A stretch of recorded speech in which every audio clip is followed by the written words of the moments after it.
You know the feeling when you sit down to draw and then your brain goes to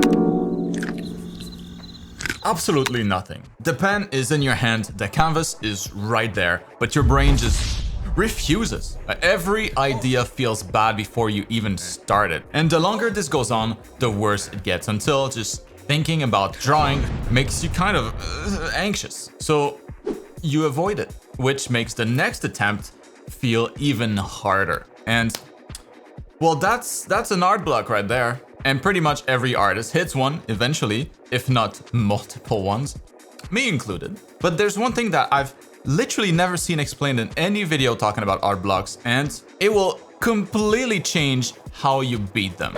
Because an art block really has nothing to do with your creativity. It's a fear response. Like, your brain has actually flipped into a stress state, and in that state, the creative part of your brain is literally turned off, not metaphorically. Now, thanks to science, we actually know what's happening in here now, and once you understand it, getting unblocked becomes way less mysterious.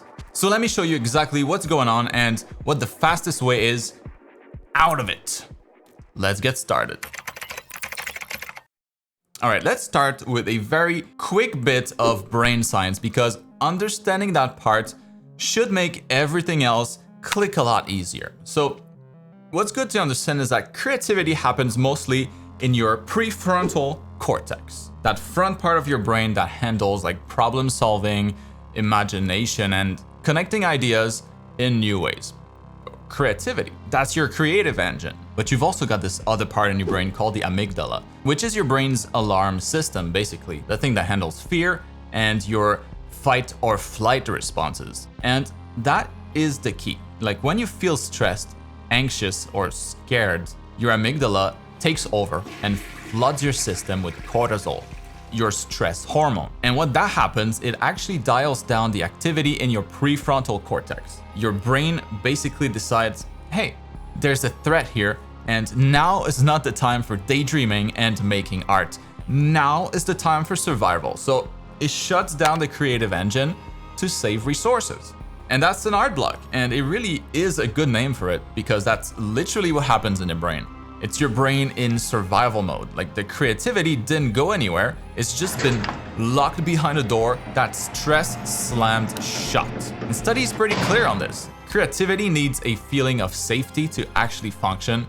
Like, when you feel calm and secure, your prefrontal cortex is fully online and ideas flow more easily. When you feel threatened, it goes offline. So the question isn't how do you become creative again? The question should be more, what is your brain perceiving as a threat, and how do I make it feel safe enough to unlock? So what's the threat? Because it's not like a tiger walked into your room while you were drawing, right? Hopefully. For most artists, the threat is your own standards. It's perfectionism. And there's science on this too. Perfectionism is one of the biggest creativity killers, because it keeps your brain stuck in this analytical, self-critical mode, and it activates your inner critique, which suppresses the loose, more playful thinking that creativity really needs. So think about what's going on when you can't start a drawing. Like, you're not out of ideas, you have ideas. You're just pre-rejecting all of them because they're not good enough. Like, you imagine the finished piece, you compare it to the masterpiece in your head or the artist that you follow who's way better than you, and your brain goes, yeah, buddy, that's probably gonna turn out terrible, so why even bother? And that comparison, that fear of making something bad, well, that's the threat. That's what's spiking your stress and locking the door, locking you out of your own creativity. So how you fix this isn't by trying harder or trying to force it, Forcing it will just end up adding more pressure, more cortisol, and that's just gonna lock your door even tighter. So the fix is actually to lower the stakes until your brain stops treating drawing as a threat. And that's what the rest of this video is about. The single fastest way to unlock the door, to get out of this art block, is to remove the pressure to be good. Like, actually give yourself explicit permission to make something that's not that great. And this works because of the exact same brain stuff that we just talked about. Like when you tell yourself, I'm just going to make the worst, ugliest, dumbest version of this and it doesn't matter, well then you're kind of disarming your own threat response. There's no fear of failing anymore if failing becomes kind of your target. And when that happens, the amygdala calms down, the prefrontal cortex comes back online, and suddenly you can actually draw again. So here's what you gotta do. Open up your sketchbook or start a new canvas in your software of choice and make sure that nobody ever sees it. This stuff is going to be for your eyes only. And just set like a little timer, like 5 to 10 minutes, so you can't even draw for that long. You have a set amount of time that you can't go beyond.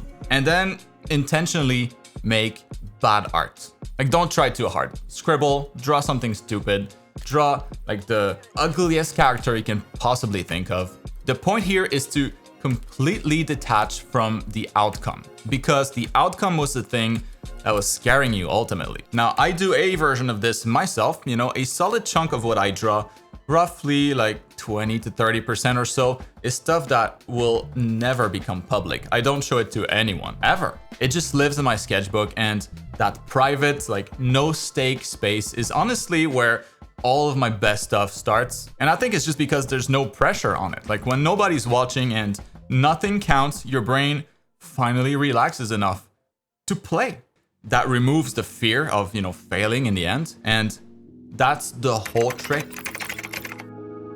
Now, another huge source of that threat response is when the thing that you're trying to do is just too big. So if you sit down thinking like, I'm going to make a finished, fully rendered, complex illustration right now, and maybe your skills aren't quite there yet, and your brain subconsciously knows it. It can almost sense that you're about to fail at something hard, and it sounds the alarm before you even start. That's when you freeze. Now, to fix this, all you gotta do really is to shrink the task until it becomes non-threatening. And neuroscience-wise, what happens here is that you're reducing your cognitive load, so your prefrontal cortex isn't overwhelmed. Do you need to know these details? No. But I think it helps to understand what happens in the brain so that it doesn't feel like this magical force that's working against you. So instead of having these massive goals in front of you, where the finish line you can barely see with binoculars, switch to like tiny finish lines, something that's really easy to achieve. Because that's also why a blank canvas is the most stressful thing in the world. Like infinite options is almost a threat. So what you can do is take the infinity away, give yourself constraints. There's actually been really good research on this where constraints help with creativity. The more that you box in the scope, the safer it feels and the easier it gets to start. So small, defined, low stakes, that's a task that your brain will actually let you start. That's also why I always recommend to work on projects where you have kind of a set frame that you're working within. It's for that exact reason. It limits your options, it adds constraints, and so your creativity has an easier time. The more experience you gain, the less likely you are to end up with an art block because, well, first of all, we get used to dealing with them, but also as you get better, as your skills improve, that threat response doesn't activate nearly as often because you know what you're able to do. You know that more likely than not, what you end up drawing will probably look pretty good. And well, to get good, to get to that point fast, I think I might have just the thing for you. My art school program, Art School for Digital Artists. It's the sponsor of this video. With Art School, you get 30 in-depth classes taking you from the absolute fundamentals all the way to, being able to do professional level work. And it comes with a week-by-week structure, so you always know exactly what to work on next, which kills that overwhelmed, like, where do I even start feeling that blocks so many people. You get lifetime access, all future updates for free, and access to our school's private Discord full of artists on the same art journey, so you're never doing it alone. The summer sale is just starting now, so the whole program will be 35% off until the end of the month only. The link is down in the video description. You should check it out, because when you actually know what you're doing, the fear that causes most art blocks mostly just goes away. This still happens once in a while, at least for me, but they're much shorter and much easier to get out of. But we still got a couple more things to look at, so let's get back to it. All right, so sometimes a block isn't fear. It's that you're literally just empty, like you're burnt out, right? You've been grinding so hard that there's nothing left to pull from. And that's valid, you know, and it has its own science. Your focus and creative energy work kind of like a muscle. They fatigue with heavy use and they need actual rest to recover. So if you've been pushing hard for weeks or months, well, maybe your brain is just running on fumes and no amount of willpower will fix that empty tank. You know, you just need to refill it, really. And the way to refill it is to maybe just step away from making art and go back to consuming it. Like not eating it, but go look at stuff that excites you. You know, watch the anime that made you want to start drawing in the first place. Reread the manga that got you started with art, or like maybe play the video game that got you into it. Maybe you got that spark by looking at the art from other artists. Well, start doing that more. Think back to that first thing, that first spark, like I said, that got you into art and go soak in more of it. For me, it was always manga and anime and video game art. So when I feel a little bit burned out, well, the cure that I found that works best is to just fully disconnect and binge that stuff, you know, with zero guilt. Like not even thinking about my own work at all.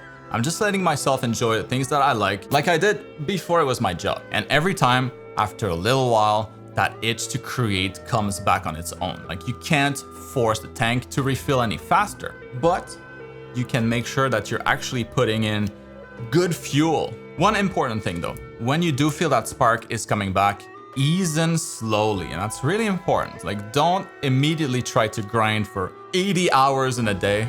Do just a small doodle, something fun, and then stop while you're still enjoying it. That's the secret. You just come back to it the next day. You gotta let that desire build back up instead of blowing it all at once. When you do that, you're actually rebuilding the association between art and feeling good, which is the exact opposite of what the block trained into you. So here's the whole thing. An art block isn't your creativity running out, and it's definitely not a sign that you've lost all your skills. It's just your brain switching into a stressed state and locking that creative part away to keep you safe from a threat that usually isn't even real, you know? So you beat it by making your brain feel safe again, by giving yourself permission to make absolute garbage, so there's nothing to fear. If you're not completely burned out yet, maybe just shrinking the task down until it's small enough, you know, will allow you to start it finally. But if you're just completely empty, well, just step away and refill the tank with the stuff that inspired you in the first place. Every single one of those works because it lowers the stakes and gets your creative brain back online. The block will pass, they often do, but now you don't have to actually wait around for it. You can actually do something about it. And if you want to go deeper on staying consistently motivated so you don't slide back into a block in the first place, you should watch my video on how I tricked my brain into wanting to draw next. It's basically the prevention side of everything we just talked about in this video. I'll see you over there. Click the link.